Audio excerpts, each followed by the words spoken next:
So లో budget ఉన్న వాళ్ళు మిడిల్ క్లాస్ పీపుల్ అసలు ఎటువైపు చూడాలి, ఎక్కడ ఇన్వెస్ట్ చేయాలి, వాళ్ళకు ఉన్న బడ్జెట్లో అని చెప్పి కన్ఫ్యూజ్ వాతావరణంలో ఉన్నారు. సో హైదరాబాద్ అయితే బెస్ట్ ప్లేసెస్ ఎక్కడ ఉన్నాయండి లో బడ్జెట్లో? డెఫినెట్గానండి. ఎందుకంటే ఇప్పుడు సాధారణంగా మధ్యతరగతి వ్యక్తులు కానీ లేదంటే ఇప్పుడిప్పుడే పైకి వస్తున్న వ్యక్తులు కానీ సంపాదించిన డబ్బుల్ని ఒక 4 రకాల వేస్లో ఆలోచిస్తారండి. ఈరోజు నా దగ్గర డబ్బులు ఉన్నాయి, 10 లక్షలు ఉన్నాయంటే ఫస్ట్ ఆప్షన్ వచ్చి బ్యాంక్లో దాచుకోవాలనుకుంటాడు, ఫిక్స్డ్ డిపాజిట్ చేయాలనుకుంటాడు, ఇంట్రెస్ట్ వస్తుంది కదా ఉద్దేశిస్తాడు. కానీ ఈరోజు రేట్ ఆఫ్ ఇంట్రెస్ట్లు ఎంత తక్కువలో ఉన్నాయో మీకు అందరికీ తెలుసు. బ్యాంక్లో దాచుకుంటే బదులు అది ఇంట్లో పెట్టుకున్నా కూడా హ్యాపీనే ఉంటుంది. ఎందుకంటే బ్యాంక్లో ఫిక్స్డ్ డిపాజిట్ చేస్తే దాని మీద జిఎస్టీ అని రాస్తారు, మళ్ళీ లేదంటే ట్యాక్స్ వేస్తారు, మళ్ళీ తీసుకునే మన డబ్బుల మీదే మనకి ఇది అవుతూ ఉంటుంది. నెక్స్ట్ ఆప్షన్ ఏంటంటే గోల్డ్ కొనుక్కుంటారు.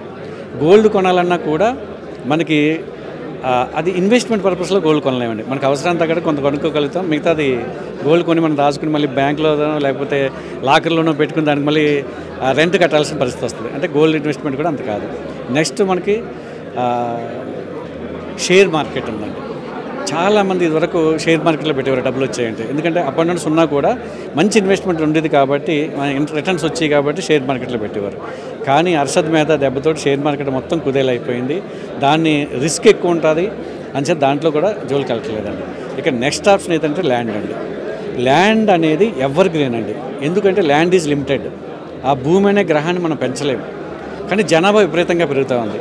అందువల్ల మనం ఎక్కడైనా ఇన్వెస్ట్ చేయండి, అది 100 కిలోమీటర్సా లేదా 150 కిలోమీటర్లా, లేకపోతే మీకు మనకు అందుబాటులో ఉన్నది, మన దగ్గర ఇన్వెస్ట్మెంట్ ఎంత ఉంది అనే చోట్ల ఎక్కడైనా ఇన్వెస్ట్ చేయండి. కానీ ఇన్వెస్ట్ చేసే ముందు మాత్రం మీరు పెడుతున్న ఇన్వెస్ట్మెంటు జెన్యూన్ ప్రాపర్టీ మీద పెడుతున్నారా లేదా. ఎందుకంటే మనకి ఈరోజు రేరా అనేది వచ్చింది సెంట్రల్ గవర్నమెంట్ నుంచి. ఖచ్చితంగా రేరా ప్రాజెక్టులో పెట్టండి. అప్రూవ్డ్ ప్రాపర్టీ డీటీసీపీయా, హెచ్ఎండి అయినా, వైటీడీ అయినా ఏదైతే ఉందో దాంట్లో ఇన్వెస్ట్ చేయండి. ఇవన్నీ అయిన తర్వాత మనకి ఆ డెవలప్మెంట్స్ సరౌండింగ్ ఏరియాలో డెవలప్మెంట్స్ ఎంతవరకు వస్తున్నాయి ఇవన్నీ కూడా అబ్జర్వ్ చేసి కంపెనీ కూడా బెస్ట్ కంపెనీ ఉందా లేదా ఇవన్నీ చూసిన తర్వాత మీరు ఎక్కడైనా ఇన్వెస్ట్ చేయండి. ఖచ్చితంగా మీకు మంచి అప్రిషియేషన్ రావడానికి అవకాశం. చివరి ప్రశ్న సార్, అంటే గత 25 ఇయర్స్ నుంచి మీరు రియల్ ఎస్టేట్ రంగంలో ఉన్నారు. ఎలాంటి మార్పులు వచ్చాయో ఇప్పటివరకు మీరు చూశారు. గత 10 సంవత్సరాల నుంచి తీసుకున్నామంటే హైదరాబాద్లో ఎలాంటి చేంజెస్ జరిగాయి, రియల్ ఎస్టేట్ గ్రోత్ ఏ విధంగా పెరిగిందని చెప్పొచ్చు, రాబోయే కాలంలో ఎలా ఉంటుంది, అసలు రియల్ ఎస్టేట్లో ఎలాంటి మార్పులు చేర్పులు చేకూరే అవకాశం ఉంది? డెఫినెట్గా. ఎందుకంటే ఇది ఎవర్ గ్రీన్ బిజినెస్ అని నేను మొదటే చెప్పాను.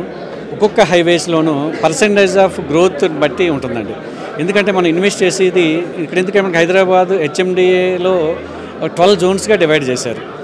ఆ 12 జోన్స్లో మీకు R1 zone, R2 zone, R3 zone, అలాగే పెరి అర్బన్ జోను, అదేవిధంగా ఫారెస్ట్ జోను, అలాగే ఇన్వెస్ట్మెంట్ జోను, రకరకాలుగా ఉన్నాయండి, కమర్షియల్ జోను, ఇవన్నీ ఉన్నాయండి. అంచేత ప్రతిదీ కూడా మనకి 100 కిలోమీటర్స్ వరకు కూడా ఈ జోన్స్ కూడా మరి కొత్తగా వచ్చిన గవర్నమెంట్ కూడా జోన్స్ మళ్ళీ డివైడ్ చేద్దామనుకున్నారు, పెంచుదామని చూస్తున్నారండి. మరి ఏ జోన్స్ పెడతారో నాకైతే ఇంకా తెలియదు, కానీ క్లారిటీ రాలేదు. ఎందుకంటే మనం చేసే ఇన్వెస్ట్మెంటు ఒక మంచి రెసిడెన్షియల్ జోన్లో పెట్టగలిగితే, ఎందుకంటే ఇప్పుడు చాలామంది ఫామ్ ల్యాండ్లు చేస్తూ ఉన్నారు, అనాథరైజ్డ్ లేఅవుట్స్ అండి. ఎందుకంటే మధ్యతరగతి వాళ్ళు తక్కువ రేట్లకు వస్తున్నాయి కదా అని చెప్పి బిలో మధ్యతరగతి వాళ్ళు కానీ వీళ్ళందరూ కూడా ఫామ్ ల్యాండ్ల మీద వెళ్తున్నారు. మనకి అది గుంటలు లేక నమ్ముతూ ఉన్నారు. దానివల్ల మనకి హద్దులు కూడా మనకు ఉండవండి. అంచేత మనం ఎవరైనా సరే ఇన్వెస్ట్ చేసే వాళ్ళు తక్కువ రేట్ అని చూడొద్దు. ₹1 ఎక్కువైనా జెన్యూన్ ప్రాపర్టీ మీద ఇన్వెస్ట్ చేయండి. చేసిన తర్వాత మాత్రం మీకు అప్రిషియేషన్ వస్తుంది. ముందే ఇవన్నీ కూడా ఆలోచించుకుని దాని మీద ఇన్వెస్ట్ చేయండి. ఎందుకంటే నేను గత 10 సంవత్సరాల నుంచి నేను అబ్జర్వ్ చేస్తూ ఉన్నాను. హైరైజ్ అపార్ట్మెంట్స్ కానీ సిటీ డెవలప్మెంట్ అవుతూ కూడా మీకు ఇదివరకు అంటే హైదరాబాద్ అంటే మేము చదువుకునే టైంలో అబిడ్స్ లేదంటే కోటినే మెయిన్ సెంటర్ హైదరాబాద్ అంటే. తర్వాత మీకు అమీర్పేట వరకు వచ్చింది. ఆ తర్వాత మళ్ళీ కూకట్పల్లి, ఈరోజు చందానగరు, బిహెచ్ఎల్, పటాన్ చెరువు, ఇప్పుడు జహీరాబాద్ వరకు డెవలప్ అయిపోయిందండి. ఈ 15 సంవత్సరాల్లోనూ మనం చూస్తున్న అభివృద్ధి ఇదేనండి. ప్లస్ ఏంటంటే ట్రాన్స్పోర్టేషన్, మెట్రో వచ్చిన తర్వాత మొత్తం రూపురేఖలే మారిపోయాయి, ఫ్లైఓవర్స్ వచ్చాయి. ఇవన్నీ కూడా అంటే రేపొద్దుట హైదరాబాద్ డెవలప్ అవడానికి, ఇంకా మంచి మంచి ఇన్వెస్టర్స్ రావడానికి చాలా ఛాన్సెస్ ఉన్నాయి. ఎందుకంటే వాతావరణం బాగుంటుంది, ఇన్వెస్ట్మెంట్ బాగుంటుంది, ల్యాండ్ బ్యాంక్ చాలా ఉంది గవర్నమెంట్ దగ్గరే. అంచేత మంచి మంచి ఇండస్ట్రీస్ రావడానికి అవకాశం ఉంది. కాబట్టి మనం ఎప్పుడైనా సరే హైదరాబాద్కి తిరుగులేదండి.